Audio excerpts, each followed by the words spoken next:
You know, I was minding my own business, playing video games, doing videos, when I started to hear rumblings about something about Blizzard and a survey. I reached out to my community because people were asking me.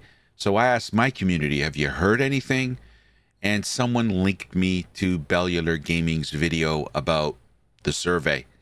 And so I'm going to, number one, thank you, Bellular Gaming, for doing that video and showing us the contents of this survey. And I'm going to put a link of his video in the description so you can watch his take on this topic. But I would also like to take my opinion and look into what the heck is going on and what Blizzard's intentions or what they're trying to accomplish by doing this survey that apparently was supposed to be kept under wraps. But really, more importantly, are the questions that are being asked in this survey and what it means for the future of Diablo 4. Is Diablo 4 walking towards pay to win? We're going to look into that. I hope you'll stick around and join me. I'll see you on the other side.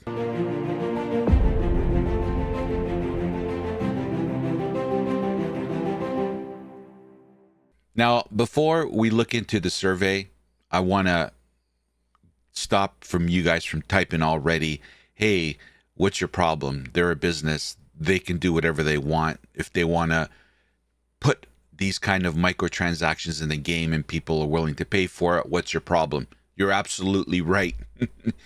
Blizzard is a company, a business, and they're entitled to make money and make a profit. Of course, that's one of their goals. My problem is not with that. Go ahead.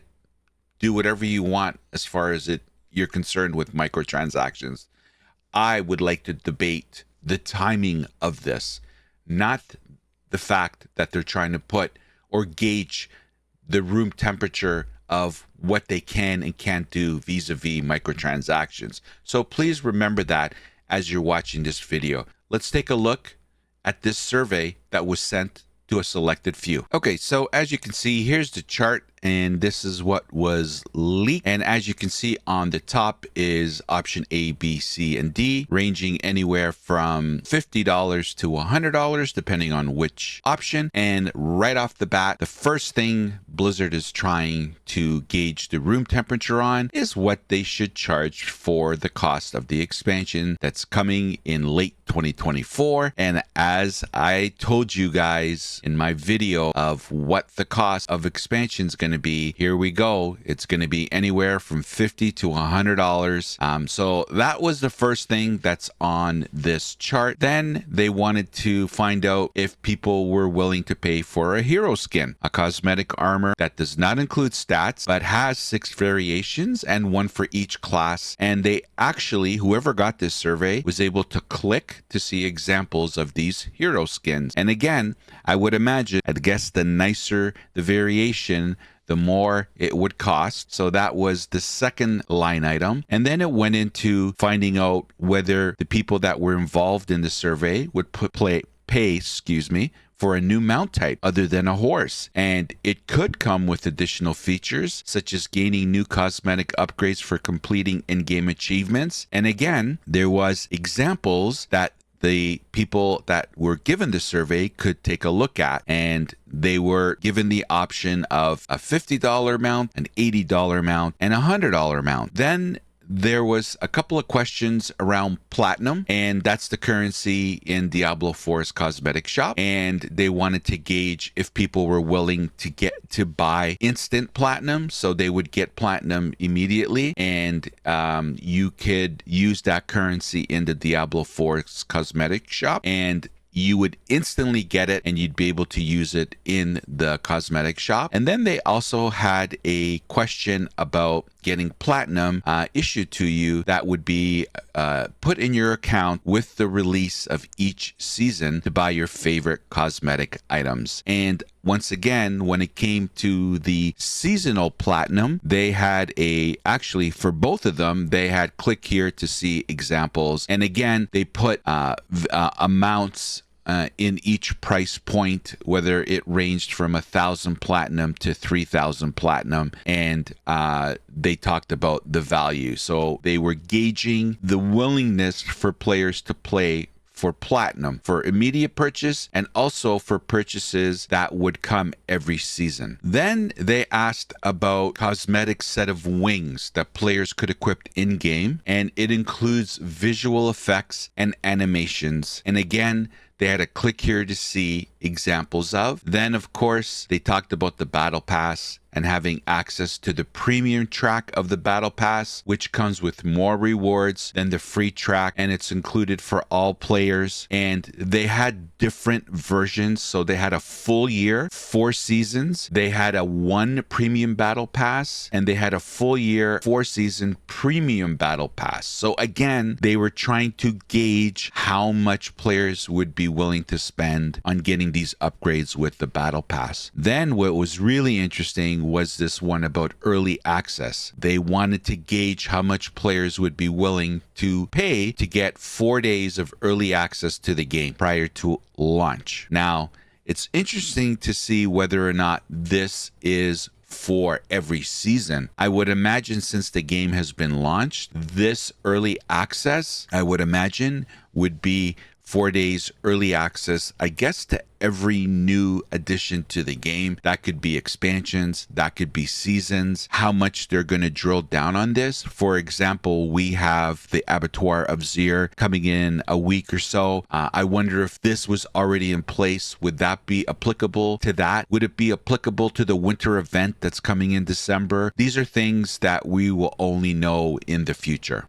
Now, this is where things get a little bit interesting. This one about the companion really stopped me in my tracks. So we know there was a data mine leak many months ago about all these leaks about the expansion, about potentially having a companion in game, potentially having ruins come in game similar to Diablo 2, potentially having a raid.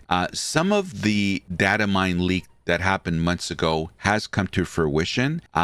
So it's interesting to see that they were actually gauging if players would be willing to pay for getting the companion early.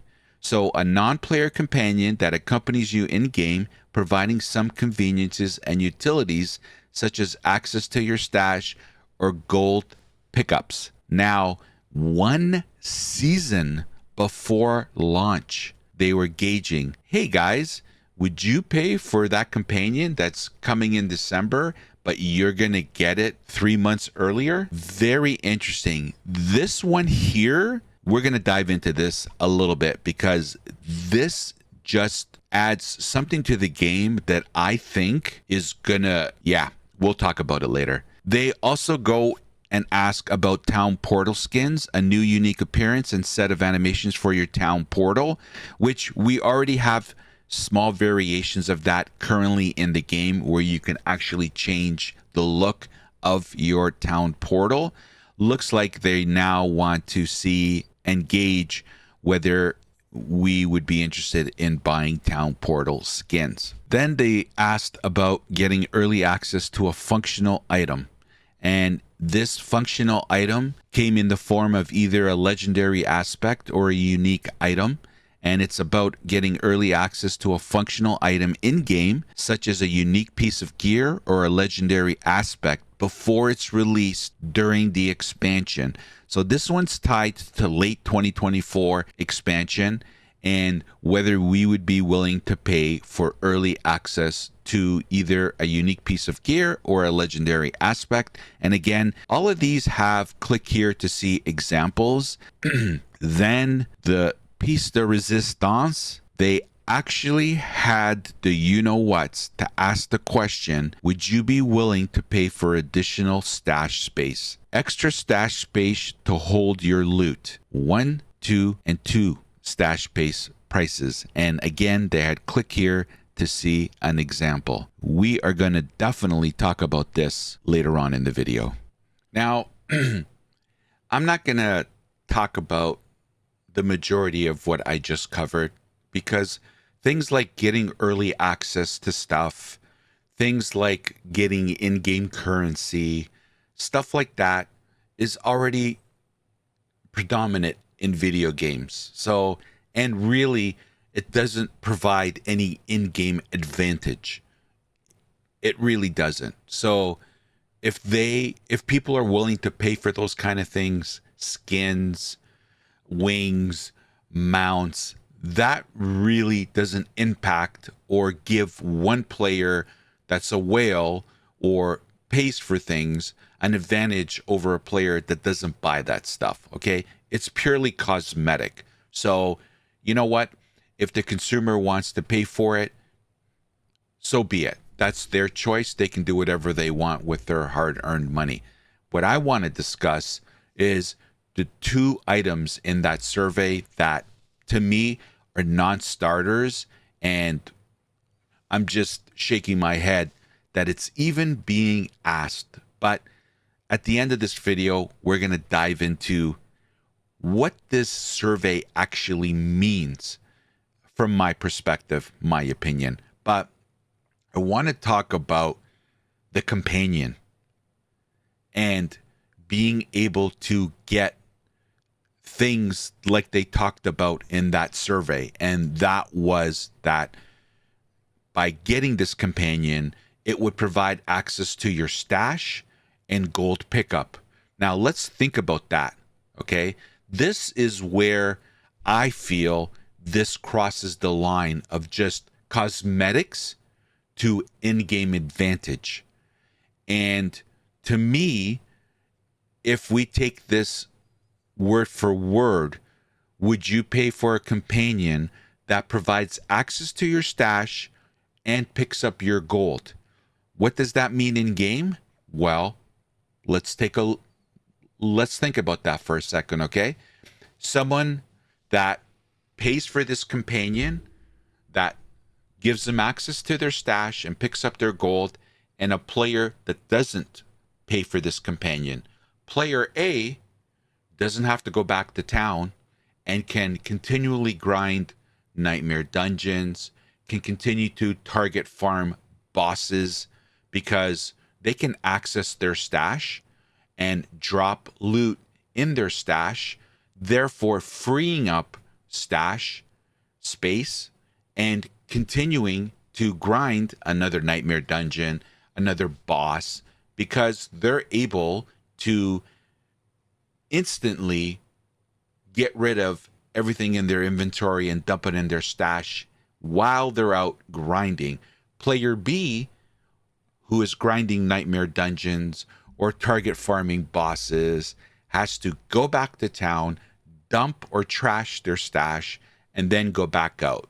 So you can see the advantage and disadvantage of one over the other. So to me, when you're giving one player a in-game advantage over another player simply based on money, this is where I draw the line with microtransactions. So I have a big problem with the companion one.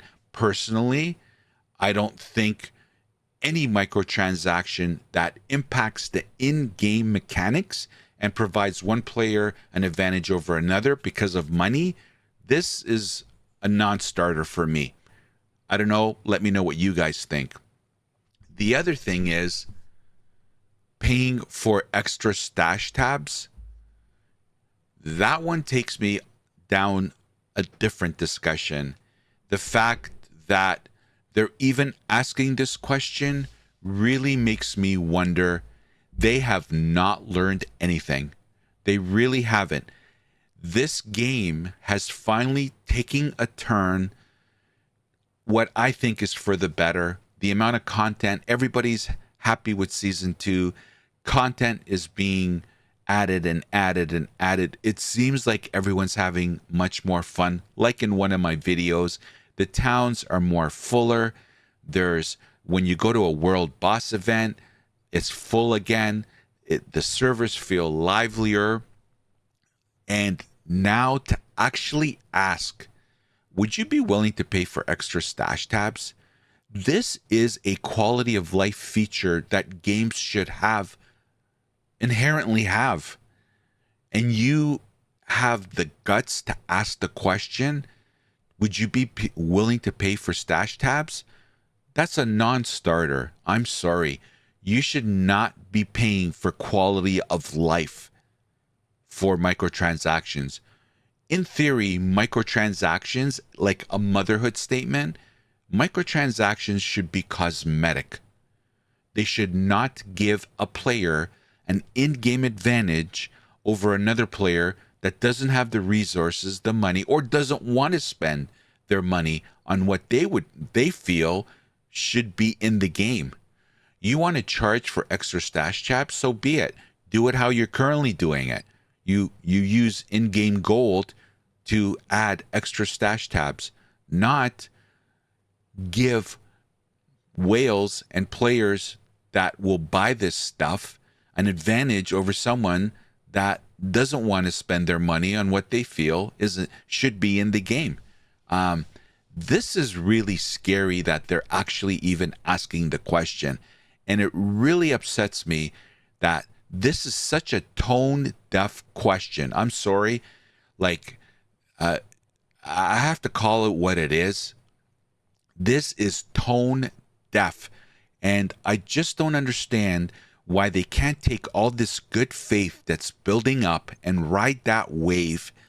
And really, all they had to do right now, in my opinion, is all they had to do is continue to do what they were doing in season 2. Season 3 has leaderboards coming out, which is going to spawn more excitement because players, we're competitive by nature. So the fact that leaderboards are coming in season 3, I think is another elevation in the game from season 2. And then season 4, we're rolling into the expansion and adding things to the game that we've all discussed a million times over. So the rise of this game, that's all they had to continue to do. Why would you have such a tone deaf question in this survey? Did you honestly think players would not react to this, even though you told them to keep it under wraps? How tone deaf are you guys? It's unbelievable. Whoever thought of this is just tone deaf. I'm sorry. I don't want to be disrespectful to anybody, but this is tone deaf. I also do want to mention, for all we know, this could simply just be they're trying to just figure out the temperature of the room and get a feel. And all these questions that were asked and all these things that they were, trying to gauge temperature on is just simply that. They were just putting it out there, getting a feel for what the player base was thinking and how they feel about certain items. And that's it. That's all that's going to happen. And really, all those items that were discussed may not come to the game. Let's hope that's the case, because some of those questions, like I said in my previous segment, just make you shake your head and wonder, what are they thinking? So let's hope that's the case for certain items, that is. Of course, I don't have a problem. Of course, the expansion, we're never... people that thought we were going to get a free expansion, or that sentiment that was out there for a very long time about, well, they screwed up this game so much. They released a beta version of the game. We better get the expansion for free. That sentiment that was there for a long time. And believe me, I heard all about it in my videos, in my comment section. Like, that's never going to happen. Expansions, it's unheard of to get an expansion for free. So I don't have a problem with that. Of course, Blizzard should be able to and should charge for an expansion. It's new content, and they put a lot of work and resources into an expansion. So they have every right to charge what they feel is a fair price. So my argument is never against that, of course. And cosmetic changes and paying for cosmetics, that's something that's standard in the video game industry. Again, I don't have a problem with that. Someone wants to pay for a unique set of wings or a unique set of armor that's purely cosmetic, doesn't provide any in-game advantage to a player that doesn't buy it, and it's purely cosmetic, fill your boots, sell as many as you want, right? At the end of the day, that's the consumer will choose. Do I want to buy this or do I not want to buy it? And it's no competitive advantage to a player. But when you start touching advantage, in-game advantage for people that pay and people that don't, that's where I have a problem with. So I just wanted to put that in there. Let me know what you think. Of course, they're a company. Companies do surveys all the time. So I don't have a problem with the fact that Blizzard is doing this. I think actually it's a good thing that they're trying to get a gauge the temperature of their player base. Great. But some of these questions, you're shaking your head. Like, why are you even asking that? Like, it's plain as day. You know what kind of reaction you're going to get. Do you know what's going to happen to this game if they charge for stash tabs? I don't have to tell you. You guys all know. So why even ask the question? Because you're not going to get away with it, in my mind. Sure, you have a percentage of the player base that will probably do it, but you're going to lose more. You know the expression, right? Yeah, penny wise, pound foolish. That would be penny wise, pound foolish move, in my opinion. Anyway, let me know what you think.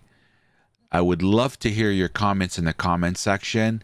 What are your thoughts? Am I overreacting? Are you guys cool with paying for stash tabs?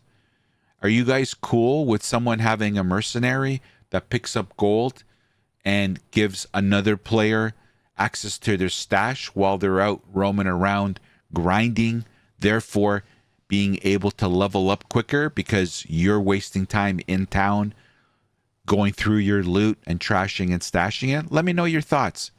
Am I crazy?